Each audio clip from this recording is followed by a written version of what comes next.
To access your BNB Chain private key on Bitget, you must first understand that exchanges like Bitget do not provide users with direct access to private keys for security reasons. Your private key is essential for managing your cryptocurrency assets and should be kept confidential. However, if you want to use BNB Chain assets on Bitget, you must follow these steps. If you haven't already, set up a wallet that supports BNB Chain, like MetaMask or Trust Wallet. Ensure you securely back up your wallet and note your recovery phrase. Transfer BNB or other token from your wallet to your Bitget account. Go to the Assets section on Bitget and choose Deposit, then select BNB or the desired token. Bitget will provide you with a deposit address.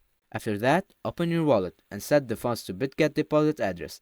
Confirm the transaction on the blockchain. Once the funds are deposited, you can trade them or use them in various services on Bitget.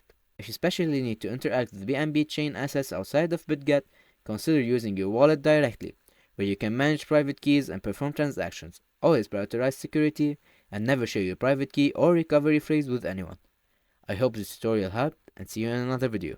Bye bye.